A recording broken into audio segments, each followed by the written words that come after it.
नमस्ते दोस्तों, स्वागत है हमारे चैनल पर। आज हम बात करेंगे दुनिया की सबसे ऊंची चोटी माउंट एवरेस्ट, जिसे नेपाल में सागरमाथा और तिब्बत में कोमोलांगमा कहा जाता है। इसकी ऊंचाई 8,848.86 मीटर है और ये हर पर्वतारोही का सपना है। लेकिन इस सपने को पूरा करना आसान नहीं। बेस कैंप से शिखर तक की यात्रा खतरों, चुनौतियों और बलिदानों से भरी है। इस वीडियो में हम जानेंगे एवरेस्ट का इतिहास, बेस कैंप से शिखर तक का सफर, पर्वतारोहियों की चुनौतियां, सफलता और असफलता के आंकड़े, शेरपाओं का अतुलनीय योगदान, शिखर पर पहुंचने का अनुभव और अंत में ये कैसे हमें अपने जीवन के सपनों को पूरा करने के लिए प्रेरित करता है। ये सिर्फ एक पहाड़ नहीं है, ये इंसान के साहस, दृढ़ संकल्प और सहन शक्ति की अंतिम परीक्षा है। यह एक ऐसी जगह है जहां प्रकृति अपने सबसे क्रूर और सबसे शानदार रूप में मौजूद है। यहां हर कदम एक चुनौती है, हर सांस एक जीत। यह एक ऐसी यात्रा है जो आपको शारीरिक रूप से तोड़ सकती है, लेकिन मानसिक रूप से आपको पहले से कहीं ज्यादा मजबूत बना देती है। यह वह जगह है जहां आप अपने आप को, अपनी सीमाओं को और जीवन के सही अर्थ को खोजते हैं। तो चलिए, अपने गियर कस लीजिए, अपनी हिम्मत बटोर लीजिए और मेरे साथ इस अविश्वसनीय यात्रा पर चलिए। हम हिमालय की बर्फीली ढलानों पर चढ़ेंगे, खतरनाक दरारों को पार करेंगे और उस जगह तक पहुंचेंगे जहां इंसान और आसमान एक हो जाते हैं। तो चलिए शुरू करते हैं इस रोमांचक और प्रेरणादायक यात्रा को। एवरेस्ट, यह नाम ही अपने आप में एक रोमांच है। नेपाल और चीन की सीमा पर स्थित यह महान हिमालय पर्वत श्रृंखला का राजा है। इसकी ऊंचाई 8,848.86 मीटर इसे पृथ्वी का सबसे ऊंचा बिंदु बनाती है। इसे नेपाल में सागरमाथा यानी स्वर्ग का शिखर और तिब्बत में चोमोलुंगमा यानी ब्रह्मांड की देवी मां कहा जाता है। ये नाम ही इसकी भव्यता और आध्यात्मिकता को दर्शाते हैं। यहाँ की हवा पतली है, तापमान शून्य से बहुत नीचे चला जाता है और मौसम पलक झपकते ही बदल सकता है। ये एक ऐसी दुनिया है जो इंसानों के लिए नहीं बनी है और यही बात इसे इतना आकर्षक बनाती है। हर साल सैकड़ों साहसी पर्वतारोही इस विशालकाय पर्वत को फतह करने का सपना लेकर यहाँ आते हैं। वे महीनों की तैयारी, कठोर प्रशिक्षण और अपनी जमा पूंजी लगाकर इस अभियान पर निकलते हैं। लेकिन सफलता की दर बहुत कम है। आंकड़े बताते हैं कि प्रयास करने वालों में से लगभग 60 से 70% ही शिखर तक पहुंच पाते हैं। यह एक क्रूर सच्चाई है। यहाँ हर कदम पर खतरा है, हिमस्खलन, बर्फीली दरारें और ऊंचाई की जानलेवा बीमारी। यह एक ऐसा खेल है जहाँ एक छोटी सी गलती भी आपकी जान ले सकती है। फिर भी लोग क्यों आते हैं? क्योंकि एवरेस्ट सिर्फ एक चट्टान और बर्फ का ढेर नहीं है, यह मानवीय भावना की विजय का प्रतीक है। यह इस बात का सबूत है कि सही तैयारी, दृढ़ संकल्प और अदम्य साहस के साथ हम असंभव को भी संभव बना सकते हैं। यह हमें हमारी सीमाओं से परे धकेलता है और हमें यह दिखाता है कि हम वास्तव में कितने सक्षम हैं। यह एक चुनौती है, एक सपना है, एक जुनून है जो दुनिया भर के साहसी दिलों को अपनी ओर खींचता है। एवरेस्ट की असली चढ़ाई बेस कैंप से शुरू होती है, जो 5,364 मीटर की ऊंचाई पर स्थित है। यह अपने आप में एक छोटी दुनिया है, जहां दुनिया भर के पर्वतारोही एक्लिमेटाइज होते हैं, यानी अपने शरीर को कम ऑक्सीजन वाले वातावरण के अनुकूल ढालते हैं। यहां से आगे का रास्ता खुम्बू आइस फॉल से होकर गुजरता है, जो इस यात्रा का सबसे खतरनाक हिस्सा माना जाता है। यह विशाल बर्फ के टुकड़ों की एक चलती फिरती नदी है, जिसमें गहरी दरारें और अस्थिर बर्फ के टॉवर हैं। यहाँ शेरपाओं द्वारा लगाई गई रस्सियों और सीढ़ियों के सहारे ही इसे पार किया जा सकता है। हर कदम सावधानी से रखना होता है, क्योंकि यह भूल भुलैया कभी भी अपना रूप बदल सकती है।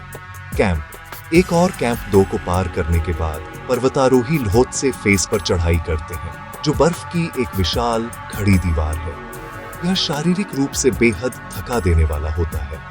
इसके बाद आता है कैंप 3 और कैंप 4, जो डेथ जोन के प्रवेश द्वार पर स्थित है। 8,000 मीटर से ऊपर की इस ऊंचाई को डेथ जोन इसलिए कहा जाता है क्योंकि यहाँ ऑक्सीजन का स्तर इतना कम होता है कि मानव शरीर जीवित नहीं रह सकता। यहाँ शरीर धीरे धीरे मरने लगता है। पर्वतारोही सप्लीमेंटल ऑक्सीजन पर निर्भर रहते हैं, लेकिन फिर भी हर सांस एक संघर्ष है। यहाँ दिमाग ठीक से काम नहीं करता और शरीर जवाब देने लगता है।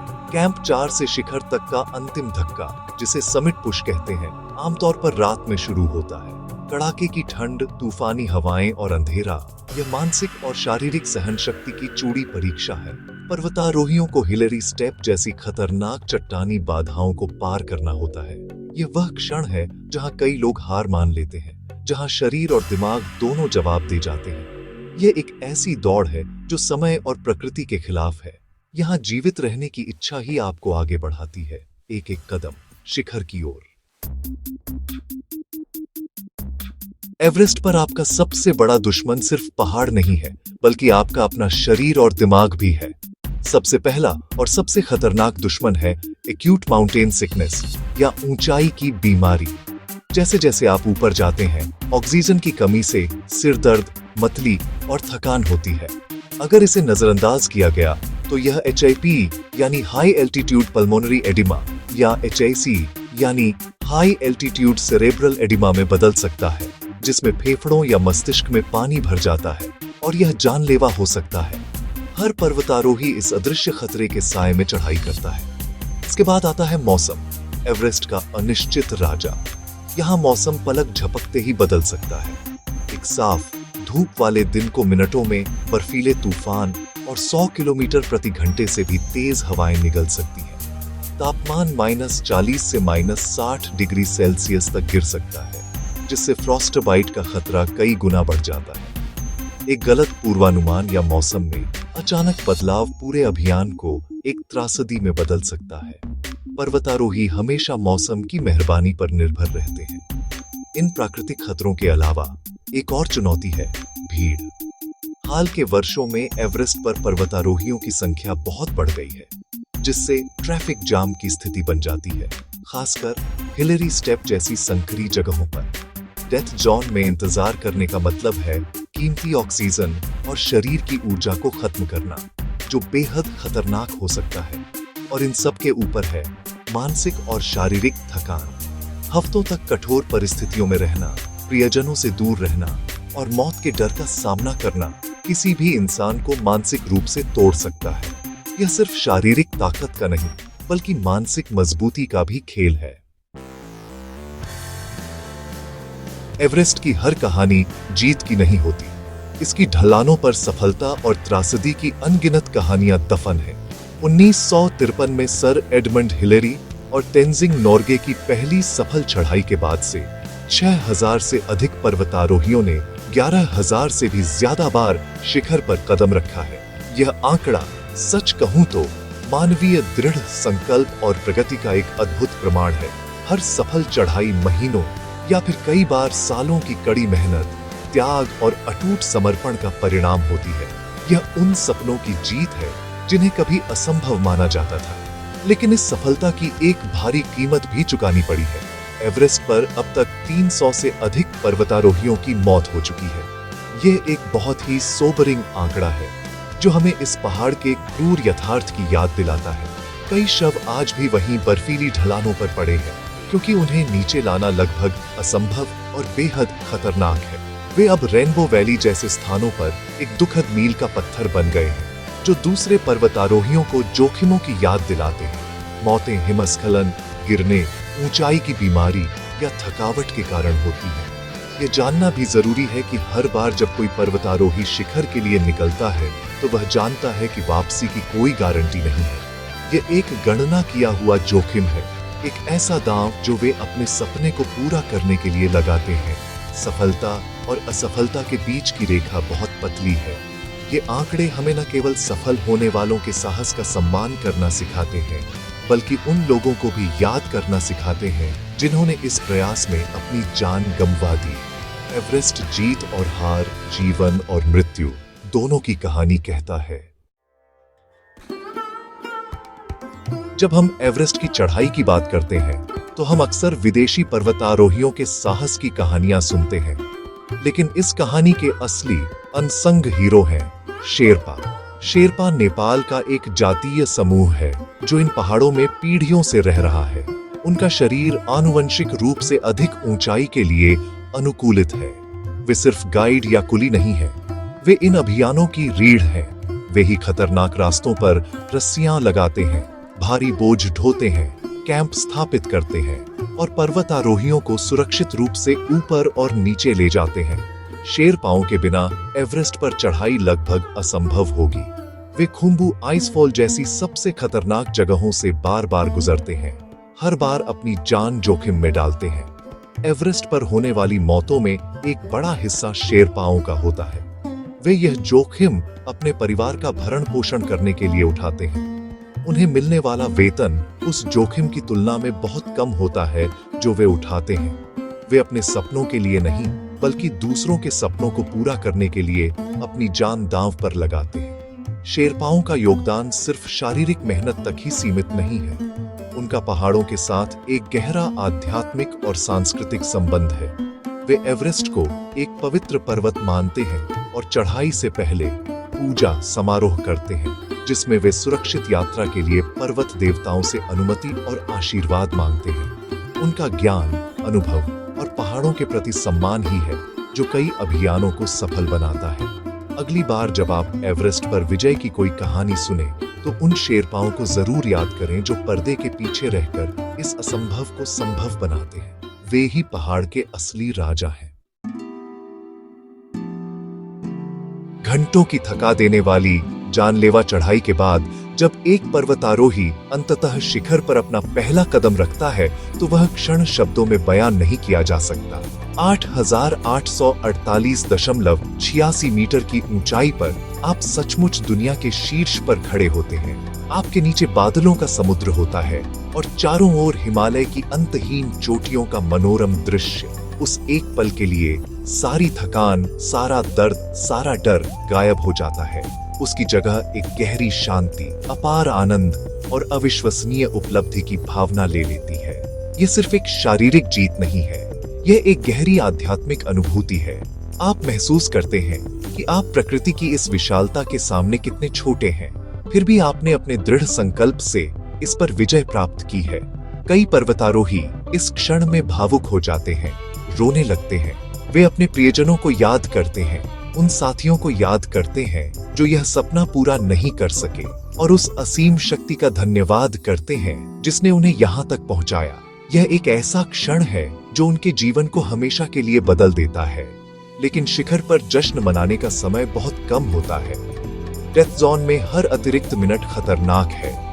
कुछ तस्वीरें लेने, अपने देश का झंडा फहराने और इस अविश्वसनीय पल को अपनी यादों में बसाने के बाद उन्हें तुरंत नीचे की कठिन यात्रा शुरू करनी होती है। आंकड़े बताते हैं कि अधिकांश दुर्घटनाएं शिखर से लौटते समय होती हैं, जब पर्वतारोही थके हुए होते हैं और उनका ध्यान भटक सकता है। असली जीत शिखर पर पहुंचना नहीं है, बल्कि सुरक्षित रूप से बेस कैंप वापस आना है। लेकिन वह एक पल, दुनिया के शीर्ष पर बिताया गया वह एक पल, जीवन भर की याद बन जाता है। तो एवरेस्ट की यह यात्रा हमें क्या सिखाती है? यह हमें सिखाती है कि मानव आत्मा में असीम शक्ति है। एवरेस्ट सिर्फ एक भौगोलिक स्थान नहीं है, यह मानवीय महत्वाकांक्षा, साहस और दृढ़ संकल्प का एक शक्तिशाली प्रतीक है। यह हमें दिखाता है कि जब हम एक लक्ष्य निर्धारित करते हैं और उसके लिए पूरी लगन, तैयारी और जुनून के साथ काम करते हैं तो कोई भी बाधा बहुत बड़ी नहीं होती। यह हमें सिखाता है कि असफलताएं प्रक्रिया का हिस्सा हैं और सबसे महत्वपूर्ण बात यह है कि गिरकर फिर से उठना और आगे बढ़ते रहना। हम में से हर किसी के जीवन में अपना एक एवरेस्ट होता है, एक सपना, एक लक्ष्य जो असंभव सा लगता है। यह एक नई स्किल सीखना हो सकता है, अपना खुद का व्यवसाय शुरू करना हो सकता है, किसी डर पर काबू पाना हो सकता है, या अपने जीवन में एक बड़ा बदलाव लाना हो सकता है। एवरेस्ट की कहानी हमें प्रेरित करती है कि हम अपने उस व्यक्तिगत शिखर की पहचान करें और उसे फतह करने के लिए अपनी यात्रा शुरू करें।